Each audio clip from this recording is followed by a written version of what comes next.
Weekend.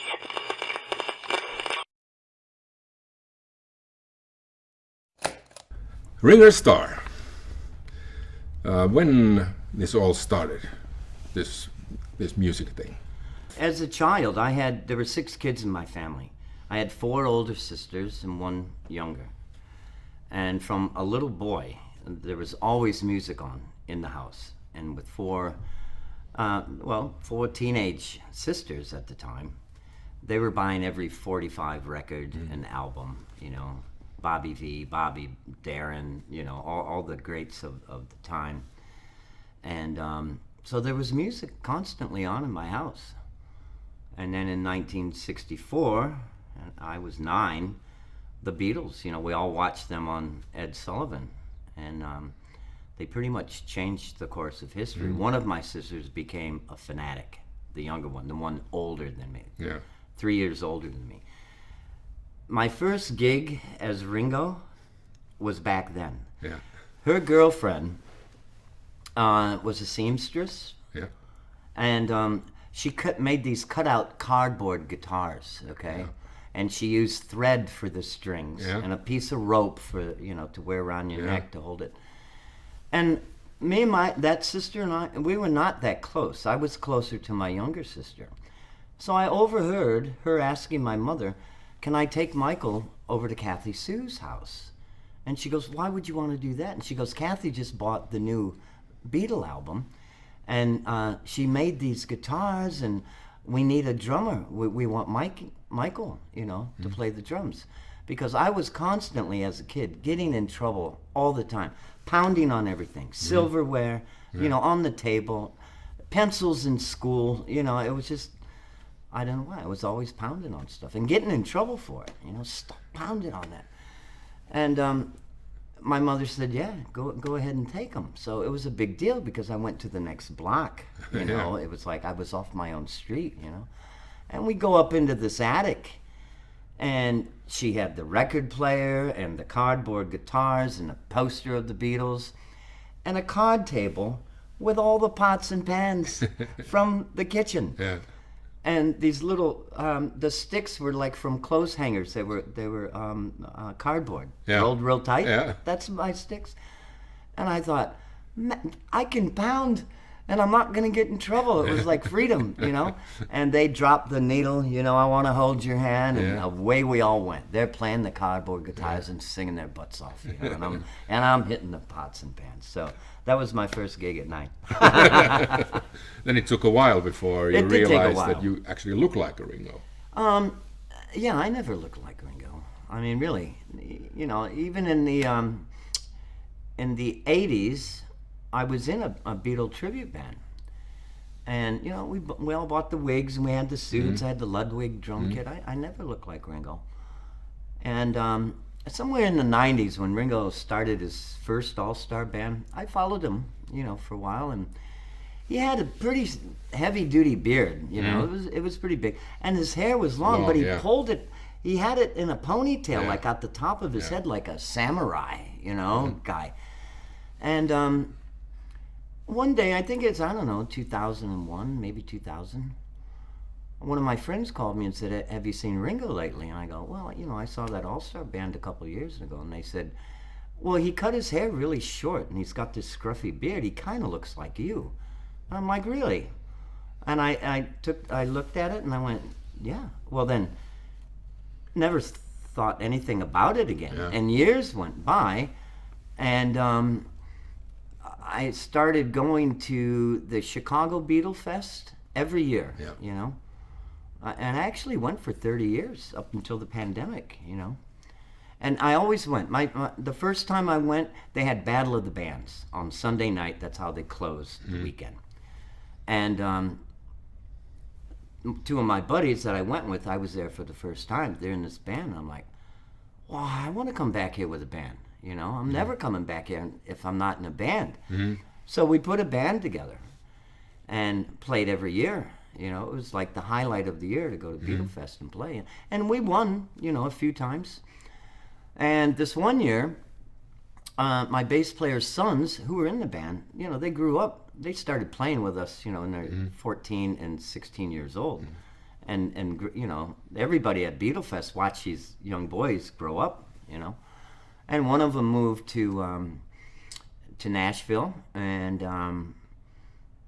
the other, I can't remember where the other one moved to. So we didn't have a band that year that we could really call a band. So I said, well, maybe, how about I go out front and pretend to be Ringo, okay? Yeah. Which I've never sung before, you know?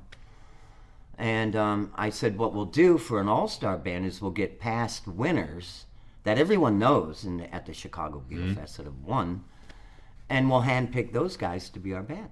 And we did. I did Never Without You, and the crowd loved it. We won, okay? And I walked off stage and figured I'm going to go back home and let my hair grow out. This guy comes up to me and he goes, I got to have you at my Beatle Festival next month. It's in Arkansas. It's Beatles on the Ridge. And he goes, you don't have to perform. Just stay in character for a couple days during this thing and never go out of character. I'll pay whatever you want. Yeah. So I did that. I thought, well, what the heck? It'd be fun, you know. And it was this sleepy little town in Arkansas, you know, 4,000 people or something like that. And they all thought I was Ringo. And we didn't let on, you know.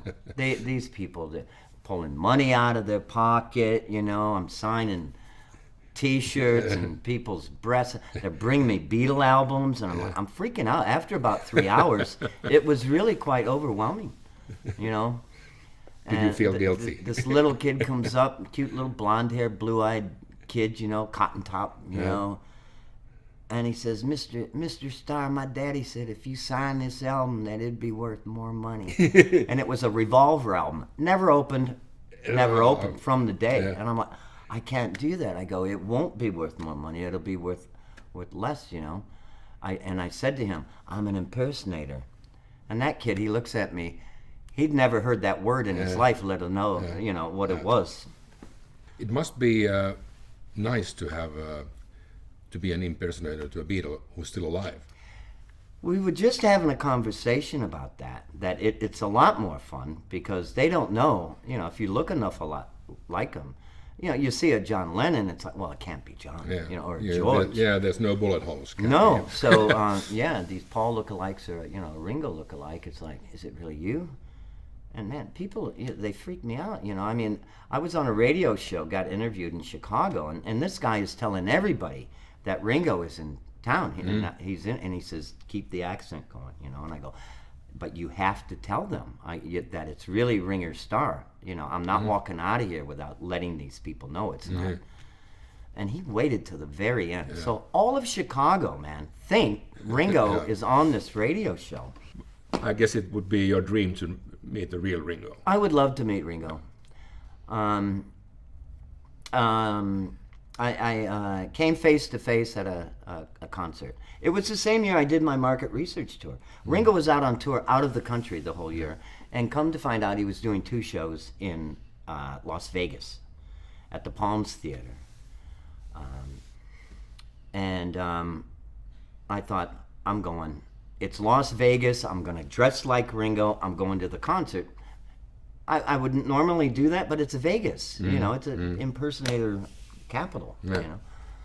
So my friends, they get on the internet, they find me front row seat the first night and third row seat on the other side of the stage the second night. And we had the same glasses on. The only difference, his shirt had a star on it, and it was like this stuff. Mine was just a white star. It was the only difference. He comes, well, it was mayhem. When I walked in, I had my friends, I had business cards. I go, it's going to get crazy, okay? So take these business cards. After I take a picture with these people, you tell them that I'm not Ringo. I am an impersonator. Don't say anything. We're having fun, and give them the Ringo Starr card. Because there was no way I would never impersonate beyond that. You know, have a line of ethics, you know. And I walk in, and all these people mob me, and out of nowhere, like 5 security guys, you know, with the things in their ears, you know, you didn't even know they were around there. Mr. Starr, you shouldn't be out here. No one told us you were going to be in the crowd. I'm like, I'm a tribute artist. I'm not really Ringo. And they go, do you want us to stick around? And I'm like, yeah.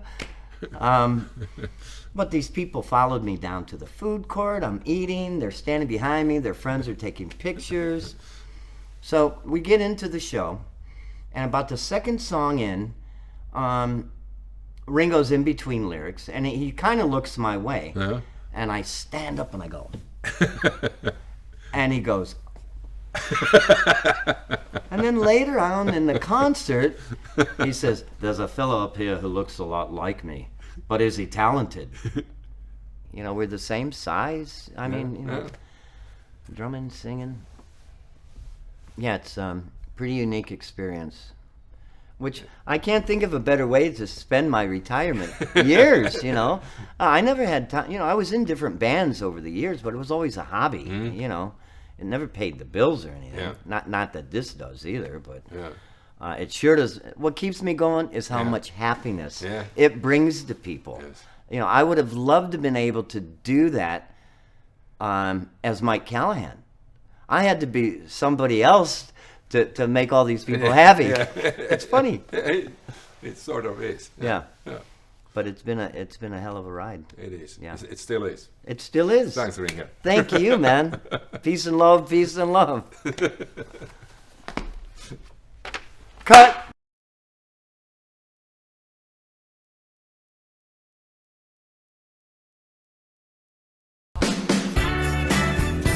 Radio Nostalgia.